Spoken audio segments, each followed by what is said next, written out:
তো বন্ধুরা, তোমরা সবাই কেমন আছো? আশা করি ভালো আছো। আমিও কিন্তু অনেকটাই ভালো আছি।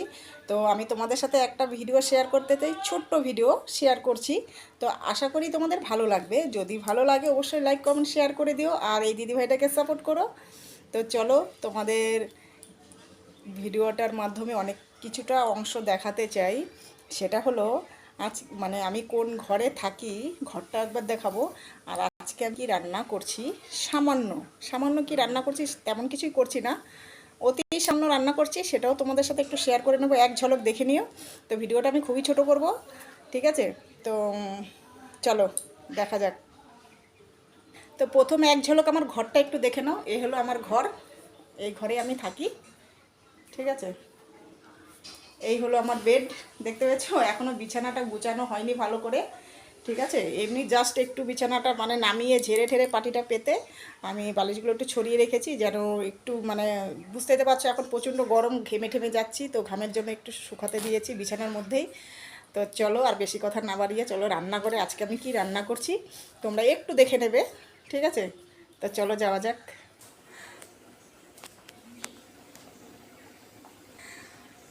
জাস্ট তোমরা কিছু মনে করো না, ভিডিওটা একটু ডিস্টার্ব হয়ে গেল, ক্যামেরাটা একটু ডিস্টার্ব করে ফেললো, হয়তো অত ভালো বোঝা যাচ্ছে না।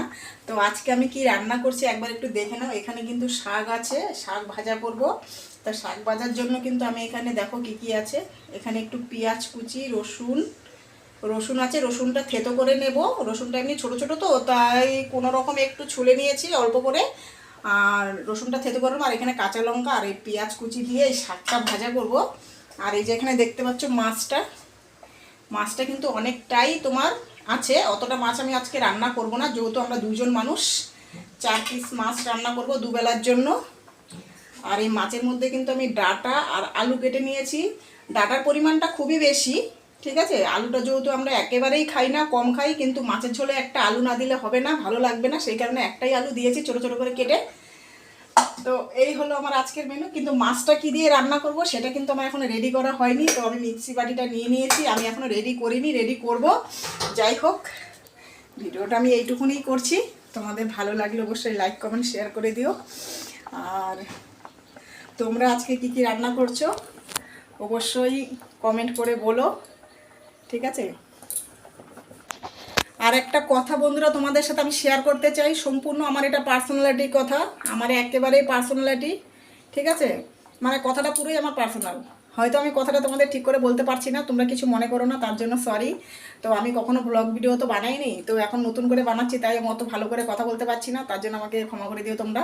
আমার যদি কোনো কথায় ভুল হয়ে থাকে, তো জাস্ট আমি যে কথাটা বলতে চাইছি, যে আমার একটা গুরুত্বপূর্ণ কথা যেটা আমি তোমাদের সাথে শেয়ার করতে চাই, সেটা হলো আমি কিন্তু যেখান থেকে ভিডিওটা করছি, মানে ধরো প্রোফাইল থেকে ভিডিওটা করছি, ফেসবুক প্রোফাইল থেকে, আমি কিন্তু মানে আমার প্রোফাইলে কিন্তু একটু ডিস্টার্ব আছে, আমি শর্ট ভিডিও দিতে পারছি না। আমি শর্ট ভিডিও করতে ভীষণ ভালোবাসি, কিন্তু আমার একটাই কষ্ট যে শর্ট ভিডিও ছাড়তে পারছি না প্রোফাইলে। আমি কিন্তু তোমার পেজে ছাড়ছি, সুজাতা ম্যাম। তো তোমরা প্লিজ একটু ফলো করে দিও, আর এই দিদিভাইটাকে অবশ্যই সাপোর্ট করো। আর তোমরা অবশ্যই শর্ট ভিডিও দেখার জন্য পেজে চলে যাও, সুজাতা ম্যাম। তো তোমরা আশা করি ওখানে গিয়ে ভিডিওগুলো দেখলে তোমাদের অবশ্যই ভালো লাগবে। তো সবাই ভালো থেকো, সুস্থ থেকো। তো চলো টাটা, বাই বাই, আবার আসবো নেক্সট ভিডিও নিয়ে। তো তোমরা আজকের মেনুটা আমার দেখে নিলে, তোমরাও অবশ্যই কমেন্ট করে বলো তোমরা কি কি আজকে রান্না করছো। তো চলো, থ্যাংক ইউ, সবাই ভালো থেকো, সুস্থ থেকো। আবার আসবো নতুন ব্লগ নিয়ে, অবশ্যই তোমরা পাশে থেকো, আর আমার প্রোফাইলটাকে সাপোর্ট করো। তো ভিডিওটা আমি এখানেই শেষ করে দিচ্ছি, আর বেশি বড় করব না, অনেকটাই বড় হয়ে গিয়েছে। অবশ্যই বন্ধুরা তোমরা সকলে ভালো থাকবে, সুস্থ থাকবে। তো চলো আবার আসবো নেক্সট ভিডিও। তো আমার রান্নাঘরটা তোমরা একটু দেখে নিয়েছো, আমার রান্নাঘরটা কিন্তু খুবই ছোট আর অন্ধকার, একদমই আলো নেই। তো চলো, থ্যাংক ইউ, টাটা।